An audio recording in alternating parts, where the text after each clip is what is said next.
जय जय पांडुरंग हरी बुद्ध विटेवरी या चॅनलवर मी आपणा सर्वांचं सहर्ष स्वागत करीत आहे। पांडुरंग बुद्धाची अभंगवाणी, पांडुरंग बुद्धांची अभंगवाणी सांगितली सकळ श्री संत जनांनी, सांगितली श्री सकळ संत जनांनी। पांडुरंग बुद्धाची अभंगवाणी सांगितली सकळ संत जनांनी। त्यामध्ये श्री संत एकनाथ महाराज, शांती ब्रह्म आणि यांच्या आपण अभंगवाणी पाहत आहोत। याच्या अगोदरचे 1-2-3 व्हिडिओ दिले मी तुम्हाला आणि आज एक महत्त्वाचा भाग घेऊन येत आहे तुमच्यापुढे। वास्तविक पाहता श्री संत एकनाथ महाराज यांना आपण शांती ब्रह्म म्हणतो।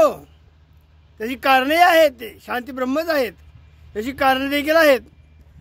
परंतु त्या कारणांचा मागोवा मला या ठिकाणी घ्यायचा नाही, कारण आपलं काळाचं बंधन, वेळेचं बंधन, काळा नव्हे तर वेळेचं बंधन आहे बाबांनो। आणि म्हणून माझ्या बुद्धवाणी, ज्या सकल संतांनी बुद्धवाणीतून पांडुरंग वर्णिलेला आहे त्याचं वर्णन मी तर करतो आहे, एवढंच आहे। कारण बऱ्याच मंडळींनी मला विचारलं होतं, अहो संतांच्या अभंगामध्ये बुद्ध हा शब्द येतो काय, आला काय? येतो, विशेष काय त्यातमध्ये?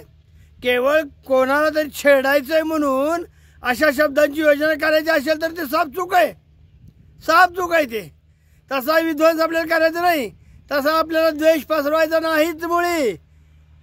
मुळात म्हणजे मी स्वतःच वारकरी आहे आणि कुठल्याही संतांचा झालेला अपमान मला सहन होणार नाही, हे लक्षात घ्या प्रथम।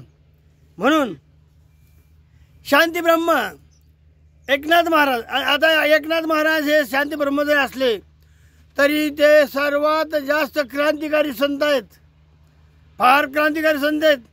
अहो हे पाखंडवाद, वितंडवाद, हे काय कपोल गोष्टी, हे कल्पित कथा वगैरे याच्यावर एकनाथ महाराजांनी फार मोठे आसूड ओरलेले आहेत। आणि याच्या पुढचा जो भाग राहील ना तो असं राहील की या सकल श्री संतांनी या अंधश्रद्धेवर, या पाखंडवादावर जे आसूड ओरलेले आहेत ना, मग तुकाराम महाराज असू द्यात, अनेक संत असू द्यात, या सर्वांच्या अभंगामधून संतांनी पाखंडवादाला कसं एक हातबाल केलं, एक नामोहरण केलं आणि समाजाला जागृतीची दिशा दाखवली गेली। तर त्याच्या संदर्भामध्ये याच्या पुढील माझ्या अभंग असतील। आता हे बुद्धवाणी ज्या अभंगामध्ये बुद्धत्वाचं नाव आलेलं आहे, हे अभंग मी सध्या घेईन आणखी 4-5 व्हिडिओपर्यंत घेईन।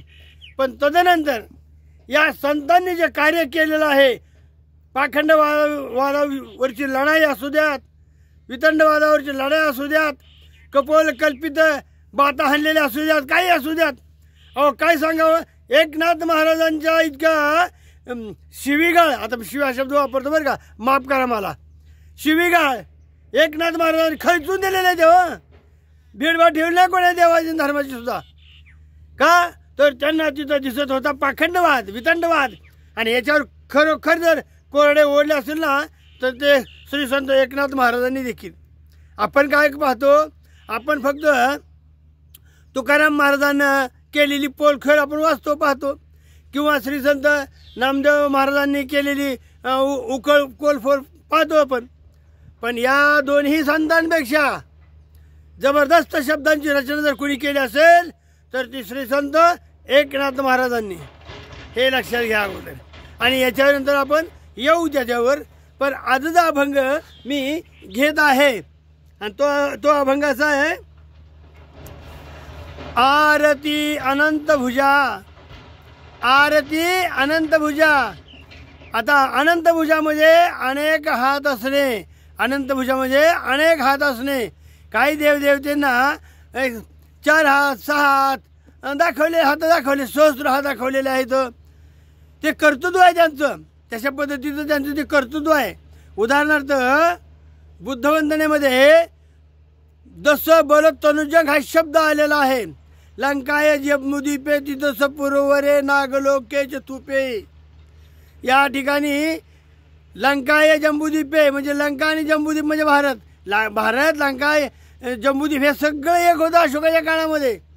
अगदी अफगाणिस्तानापर्यंत हे भूटान फिटान तिबेट पाकिस्तान सिलोन हे सगळं एक होतं. ज्याला म्हणायचं होतं जम्बुदीप. याच्या अगोदरच्या मी अभंगामध्ये जम्बुदीप हा शब्द वापरलेला आता तो वापरलेला आहे आणि कशा अर्थाने वापरला तेही पाहून घ्या. तर आरती अनंतभुजा. आता काही टीकाकार म्हणतात अरे एवढे कडे देवाला हात असतात का 4 4 5 5. हो, कारण महायान पंथामध्ये तथागत गौतम बुद्धाला देखील सहस्त्र हात दाखवलेले आहेत. बोला, गौतम बुद्धाला भगवान बुद्धांना देखील असे सहस्त्र हात दाखवलेले आहेत. याचा अर्थ सहस्त्र हात होते का? तर तसं नाही बाबा. परंतु काय झालं काय बरं का, ज्या गोष्टी आपण एक त्याच्या मोठेपणा दर्शवण्यासाठी त्याला 6 हात 4 हात वगैरे दाखवतो, हे मिथका असतात. हे मिथकाची रूपं असतात. त्या रूपकाला मिथकाला साईज कधी लावायचं नसतं, त्याच्या भावार्थ लक्षात घ्यायचा असतो. पण आजकालचे हे जे विज्ञानवाद म्हणवणारे जे टीका टिप्पणी करणारे जे असतात ना, हे शब्दाचा कस काढत असतात. शब्दांचा कस.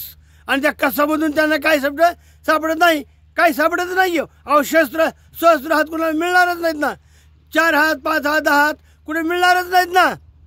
मग हे नुसतं शब्दाचं किस पाडतात आणि मग काय म्हणतात की हे थोतांड आहे, हे अमुक तमुक आहे.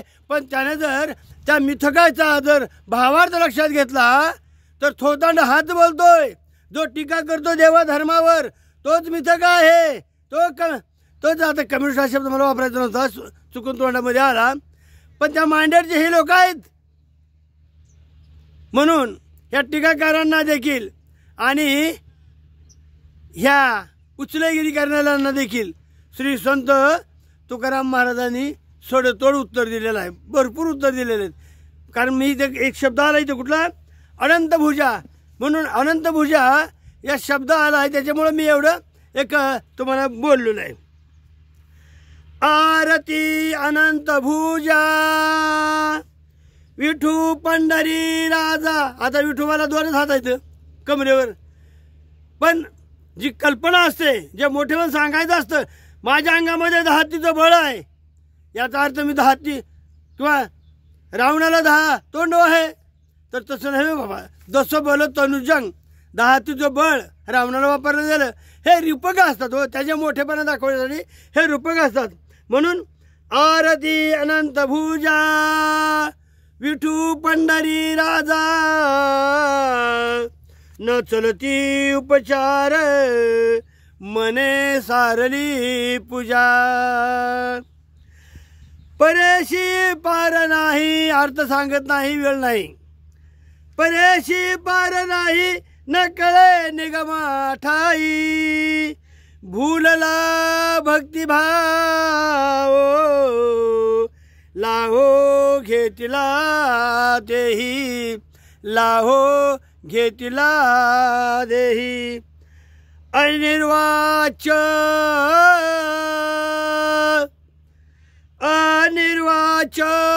शुद्ध बुद्धा. मी म्हणत नाही, श्री संत एकनाथ महाराज आपल्या अभंग क्रमांक 3909 या अभंगामध्ये हा घेतलेला शब्द आहे. अनिर्वाच शुद्ध बुद्धा उभा राहिला नीट. कुठं? पंढरीला उभा राहिला नीट. अनिर्वाच शुद्ध बुद्ध उभा राहिला नीट. एका जनार्दनी पायी जडली विट, पायी जडली विट, पायी जडली विट. पांडुरंग पांडुरंग पांडुरंग.